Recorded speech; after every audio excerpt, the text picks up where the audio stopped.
Ramachari serial. ಅಯ್ಯೋ, ಕೃಷ್ಣ ಸತ್ಯ ಹೇಳುವಷ್ಟರಲ್ಲಿ ಹೀಗಾಗಬೇಕಾ? ಇನ್ಮೇಲೆ ವೈಶಾಖ ಸಿಕ್ಕಿಬೀಳೋದು ಕಷ್ಟ. ರಾಮಾಚಾರಿ ಸೀರಿಯಲ್ ಇದೀಗ ರೋಚಕ ಹಂತ ತಲುಪಿದೆ. ರಾಮಾಚಾರಿ ಎನ್ಕೌಂಟರ್ ತಪ್ಪಿಸಿಕೊಂಡಿದ್ದಾನೆ. ಪೊಲೀಸರ ವಶದಲ್ಲಿದ್ದ ರಾಮಾಚಾರಿ ಮನೆಗೆ ವಾಪಸ್ ಬಂದಿದ್ದಾನೆ. ಇನ್ನೇನು ರಾಮಾಚಾರಿ ಹಾಗೂ ಚಾರುಲತಾಗೆ ಕೃಷ್ಣ ಸತ್ಯ ಹೇಳಬೇಕಿತ್ತು. ಅದಕ್ಕಾಗಿ ವೈಶಾಖ ಎದುರಿಗೆ ರಾಮಾಚಾರಿ ಚಾರುಲತನ ಕೃಷ್ಣ ತಂದ. ಆದರೆ ಸತ್ಯ ಹೇಳುವ ಬದಲು ಅಲ್ಲಾಗಿದ್ದೇ ಬೇರೆ. Encounter plan flap. ರಾಮಾಚಾರಿಗೆ ಎಲ್ಲ ಮರೆತು ಹೋಗಿದೆ. ನೆನಪಿನ ಶಕ್ತಿ ವಾಪಸ್ ಬರುವ ಮುನ್ನ ಅವನ ಕತೆ ಮುಗಿಸಬೇಕು ಅಂತ ದೇವ್ ಹಾಗೂ ಮಾನ್ಯತಾ ಪ್ಲಾನ್ ಮಾಡಿದ್ದರು. ಪೊಲೀಸರ ಮೂಲಕ ಕೃಷ್ಣನ ಹೆಸರಿನಲ್ಲಿ ರಾಮಾಚಾರಿಯನ್ನು ಅರೆಸ್ಟ್ ಮಾಡಿಸಿ ಎನ್ಕೌಂಟರ್ ಮಾಡುವುದು ದೇವ್ ಪ್ಲಾನ್ ಆಗಿತ್ತು. ಆದರೆ ಅಷ್ಟರಲ್ಲಿ ಕೃಷ್ಣ ಕೊಟ್ಟ ಶಾಕ್ನಿಂದ ದೇವ್ ಹಾಗೂ ಮಾನ್ಯತಾ ನಡುಗಿ ಹೋದರು. ರಾಮಾಚಾರಿಯನ್ನು ವಾಪಸ್ ಮತ್ತೆ ಬಿಟ್ಟು ಬರುವಂತೆ ಪೊಲೀಸರಿಗೆ ದೇವ್ ಸೂಚಿಸಿದರು. ರಾಮಾಚಾರಿ ಯಾವುದನ್ನು ಮರೆತಿಲ್ಲ, ನಾಟಕವಾಡುತ್ತಿದ್ದಾನೆ ಅಂತ ದೇವ್ ಹಾಗೂ ಮಾನ್ಯತಾ ಭಾವಿಸಿದ್ದಾರೆ.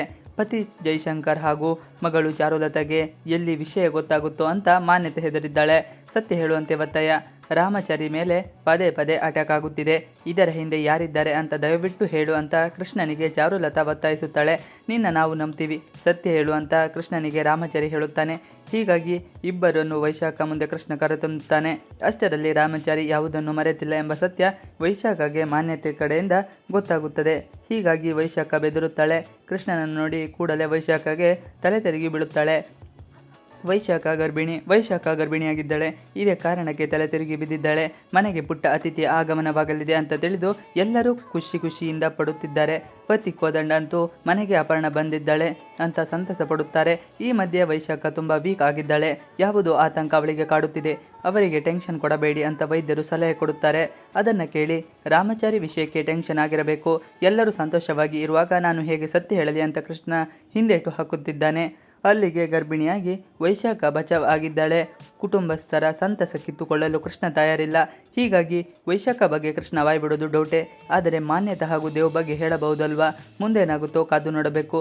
ಅಂದೇನಿಗೆ ರಾಮಾಚಾರಿ ಧಾರಾವಾಹಿಯಲ್ಲಿ ರಾಮಾಚಾರಿಯಾಗಿ ಕೃಷ್ಣ, ರಿತ್ವಿಕ್ ಆಗಿ ಕೃಪಾಕರ್, ಚಾರುಲತಾ ಆಗಿ ಮೌನ ಗುಡ್ಡೆಮನೆ, ಮಾನ್ಯತಾ ಆಗಿ ಝಾನ್ಸಿ ಸುಬ್ಬಯ್ಯ, ವೈಶಾಖ ಆಗಿ ಐಶ್ವರ್ಯ ಸಾಲಿಮಠ್, ಜಾನಕಿಯಾಗಿ ಅಂಜಲಿ ಸುಧಾಕರ್, ನಾರಾಯಣಾಚಾರ್ ಆಗಿ ಶಂಕರ್ ಅಶ್ವಥ್ ನಟಿಸುತ್ತಿದ್ದಾರೆ. ಮರಳಿದ ರಾಮಾಚಾರಿ. ಮಾನ್ಯತಾ ಪ್ಲಾನ್ ಫ್ಲಾಪ್. ರಾಮಾಚಾರಿಯನ್ನು ಪೊಲೀಸರೇ ಮತ್ತೆ ಮನೆಗೆ ತಂದು ಬಿಟ್ಟಿದ್ದಾರೆ. ಅದು ಶಾಖೆಯನ್ನು ಕ್ಷಮೆ ಕೇಳುತ್ತಾ ಇದ್ದಾರೆ. ಆದರೆ ಯಾಕೆ ಅವರು ಈ ರೀತಿ ಮಾಡಿದ್ರು ಅನ್ನೋದು ವೈಶಾಖ ಅನುಮಾನ ಹೆಚ್ಚಾಗಿದೆ. ಯಾಕೆ ಇವರು ಬಂದರು, ಮತ್ತೆ ಯಾಕೆ ವಾಪಸ್ ಬಂದರು ಅನ್ನೋದೆಲ್ಲ ವೈಶಾಖಳ ಅನುಮಾನ. ರಾಮಾಚಾರಿ ಮತ್ತೆ ಮರಳಿ ಬಂದಾಗ ಅವನನ್ನು ಎಲ್ಲರೂ ತಬ್ಬಿಕೊಂಡು ಖುಷಿಯಿಂದ ಅಳುತ್ತಾರೆ. ಯಾಕೆ ಈ ರೀತಿ ಆಯಿತು ಅನ್ನೋದನ್ನು ಪೊಲೀಸ್ ತಿಳಿಸುತ್ತಾರೆ.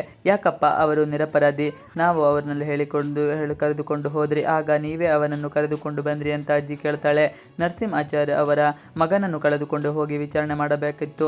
ಆದರೆ ನಾರಾಯಣಾಚಾರ್ ಮನೆಗೆ ಬಂದು ನಿಮ್ಮ ಮೊಮ್ಮಗನನ್ನು ಕರೆದುಕೊಂಡು ಹೋದ್ವಿ, ನಮ್ಮಿಂದ ತಪ್ಪಾಗಿದೆ, ಕ್ಷಮಿಸಿ ಎಂದು ಪೊಲೀಸ್ ಹೇಳಿದ್ದಾರೆ. ಆದರೆ ಈ ಮಾತಿನಿಂದ ಅಲ್ಲಿ ಯಾರಿಗೂ ಸಮಾಧಾನ ಆಗಿಲ್ಲ. ಯಾಕೆ ಈ ರೀತಿ ಮಾಡಿದೆ ಎಂದು ಪ್ರಶ್ನೆ ಮಾಡುತ್ತಿದ್ದಾರೆ ಅವರ ಅಣ್ಣ. ನನ್ನ ತಾಯಿ ಮಾನಸಿಕವಾಗಿ ಎಷ್ಟು ನೋವು ಪಡ್ತಾ ಇದ್ರು ಗೊತ್ತಾ ನಿಮಗೆ ಎಂದು ರಾಮಾಚಾರಿ ಅಣ್ಣ ಹೇಳುತ್ತಿದ್ದಾನೆ. ಇಲ್ಲಿ ಏನಾಗ್ತಾ ಇದೆ ಅಂತಾನೆ ಅರ್ಥ ಆಗದೆ ವೈಶಾಖ ಕಂಗಾಲಾಗಿ ನಿಂತಿದ್ದಾಳೆ. ಆದರೆ ಪೊಲೀಸರು ಮಾತ್ರ ನಮ್ಮಿಂದ ತುಂಬ ತಪ್ಪಾಗಿ ಹೋಗಿದೆ, ನಾವು ಬೇಕು ಅಂತ ಈ ರೀತಿ ಮಾಡಿಲ್ಲ ಅನ್ನುವ ರೀತಿಯಲ್ಲಿ ನಾಟಕ ಮಾಡುತ್ತಾ ಇದ್ದಾರೆ. ಇದು ಇವರಿಗೆ ಅರ್ಥ ಆಗ್ತಾ ಇಲ್ಲ. ಇವರೆಲ್ಲ ಒಂದು ಕಡೆ ನಿಂತುಕೊಂಡಿದ್ದಾರೆ. ಚಾರು ಇನ್ನೊಂದು ಕಡೆ ನಿಂತಿರುತ್ತಾಳೆ. ಅವಳು ತನ್ನ ಪಾಡಿಗೆ ತಾನು ದೂರ ನಿಂತುಕೊಂಡು ಅಳುತ್ತಾ ಇದ್ದಾಳೆ.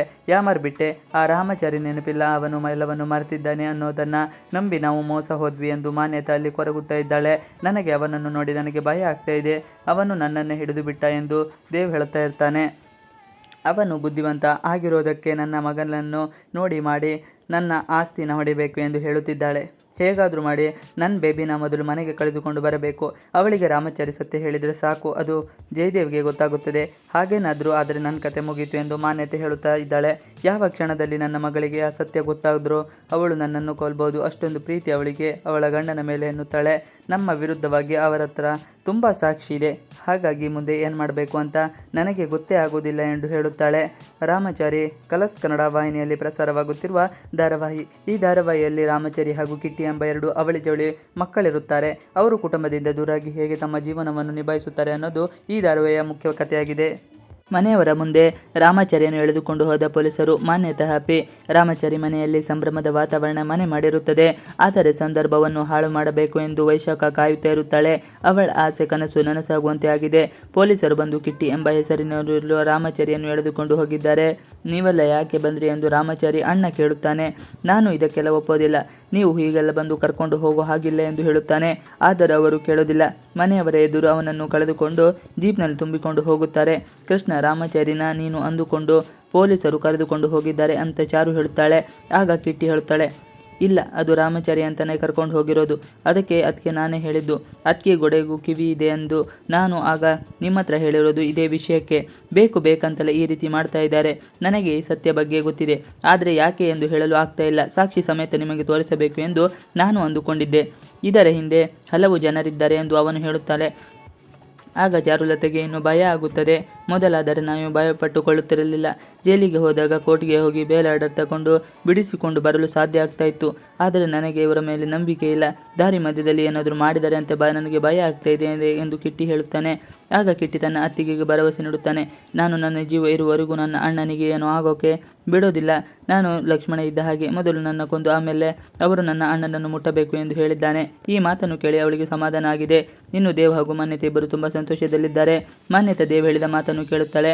ಈಗ ಅವನು ನಮ್ಮ ಹತ್ತಿರ ಇದ್ದಾನೆ ಎಂದು ದೇವ್ ಹೇಳುತ್ತಾನೆ. ಆಗ ಅವಳು ಖುಷಿ ಇಮ್ಮಡಿಯಾಗುತ್ತದೆ. ಆದರೆ ಇಲ್ಲಿ ಜಾನಕಿ ಪಾಪ ತುಂಬ ಅಳುತ್ತಾ ಇರುತ್ತಾಳೆ. ಅವನು ನನ್ನ ಮಗ ಯಾವ ತಪ್ಪು ಮಾಡಿಲ್ಲ, ಅವನು ಕರೆದುಕೊಂಡು ಹೋಗಬೇಡಿ ಎಂದು ಅಂಗಲಚ್ಚಿ ಬೇಡಿಕೊಳ್ಳುತ್ತಿದ್ದಾರೆ. ಆದರೂ ಅವರು ಕೇಳೋದಿಲ್ಲ.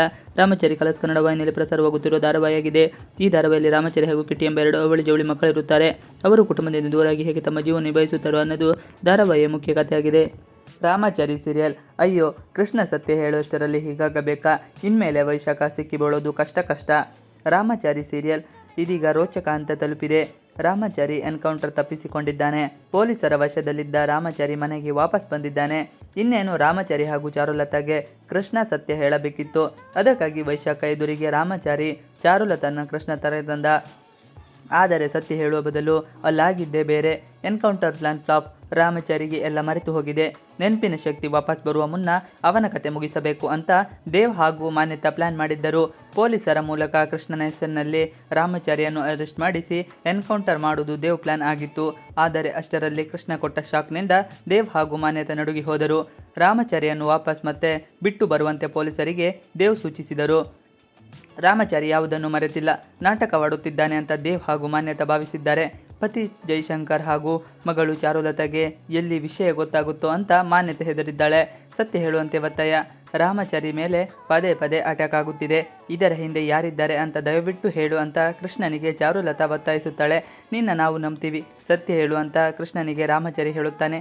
ಹೀಗಾಗಿ ಇಬ್ಬರನ್ನು ವೈಶಾಖ ಮುಂದೆ ಕೃಷ್ಣ ಕರೆತಂದುತ್ತಾನೆ. ಅಷ್ಟರಲ್ಲಿ ರಾಮಾಚಾರಿ ಯಾವುದನ್ನು ಮರೆತಿಲ್ಲ ಎಂಬ ಸತ್ಯ ವೈಶಾಖಗೆ ಮಾನ್ಯತೆ ಕಡೆಯಿಂದ ಗೊತ್ತಾಗುತ್ತದೆ. ಹೀಗಾಗಿ ವೈಶಾಖ ಬೆದರುತ್ತಾಳೆ. ಕೃಷ್ಣನನ್ನು ನೋಡಿ ಕೂಡಲೇ ವೈಶಾಖಗೆ ತಲೆ ತಿರುಗಿ ಬೀಳುತ್ತಾಳೆ. ವೈಶಾಖ ಗರ್ಭಿಣಿಯಾಗಿದ್ದಾಳೆ. ಇದೇ ಕಾರಣಕ್ಕೆ ತಲೆ ತಿರುಗಿ ಬಿದ್ದಿದ್ದಾಳೆ.